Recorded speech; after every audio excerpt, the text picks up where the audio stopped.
Hi,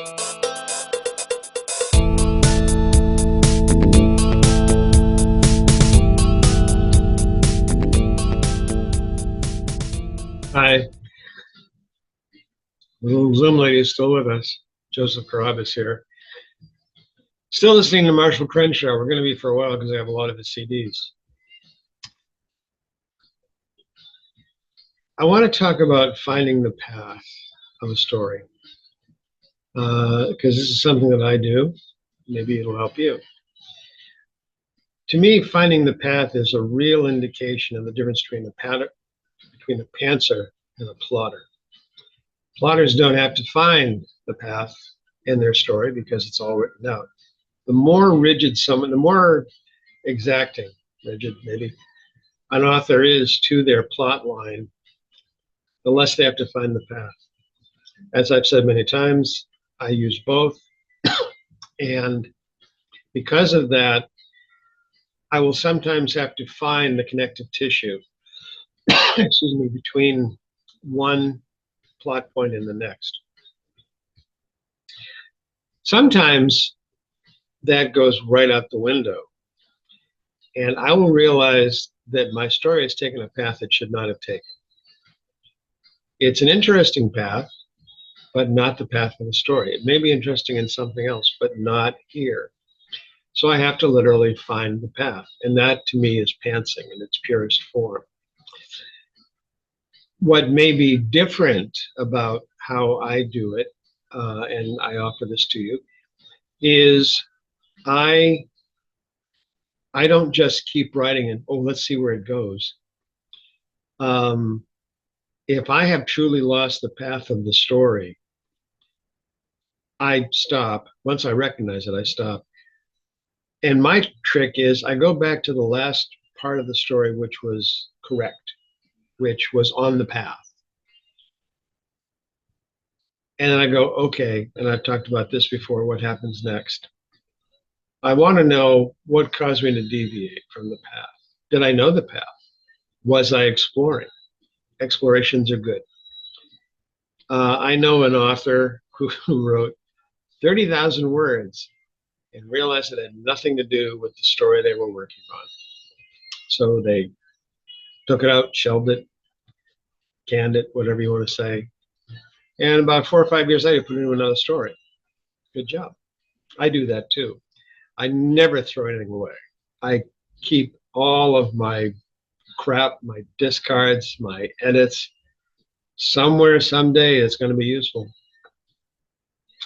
Finding the path. So I find the last good part of the story and begin asking myself, where did I think the story was supposed to go? Okay, and did I help the story get there? Was I causing the story to get to where I thought it was supposed to go? Yes. All right. Where did I deviate? How did I deviate? Did I deviate? Did I kind of like a little detour and I can get back onto it? Or did I just, we're going to go somewhere else today? If it was a little bit of a detour, chances are that I was toing and froing. And okay, it can be cleaned up, or at least it can be explored. Was there something interesting happening in there that my non-conscious mind was aware of, but my conscious mind didn't have a clue about? That happens a lot, especially with me. Maybe you can tell. So let's see if we can work that in, or let's see if it goes somewhere else. A lot of times what I've written here has to actually go somewhere else. What happens if it was just a bizarre turn? And again, I mentioned this earlier, what was the cause of the bizarre turn? What made me go astray?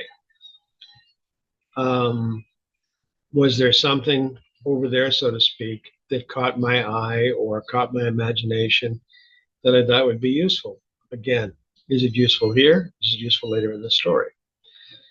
And I believe I mentioned, excuse me, in previous experiments, sometimes I'll write a chapter, a full chapter, and after a while go, that chapter is supposed to go somewhere else in the story.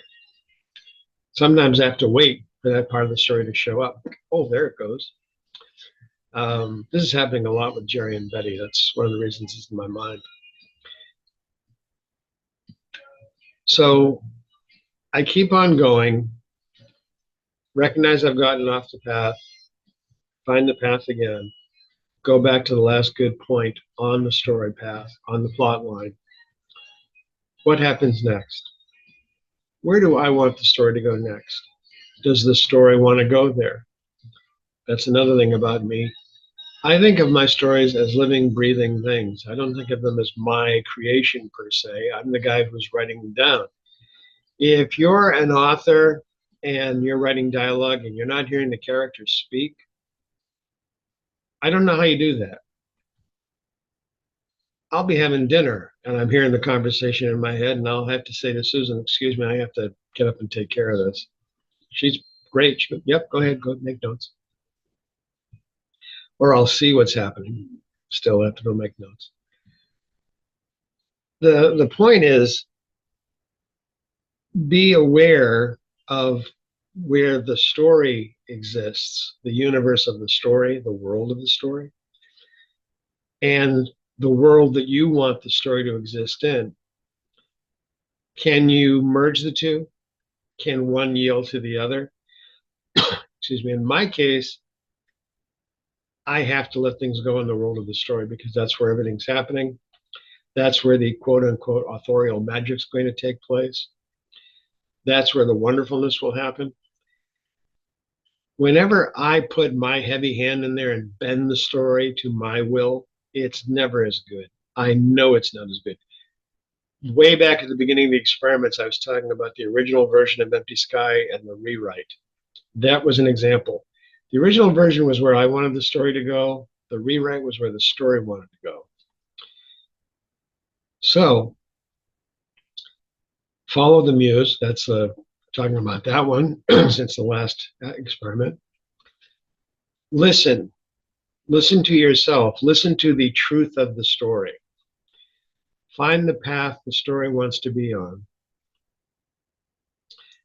Walk that path with your story. You can suggest deviations on the path, but only if those deviations add to the story. Only if they bring something to the story that needs to be there that wasn't there before. Foreshadowing is a great way to do that. Sometimes you may not be aware that you foreshadowed something, and you have, and you go, yeah, that's good. I put that in there. I'm so clever. Good for you. Follow the path. Be aware of where the story wants to go. Be aware of where you want the story to go. Find out if there's a middle ground, if there's a place where both can exist. If not, follow the story because that's where the magic is. Thank you. Desperately finding the button.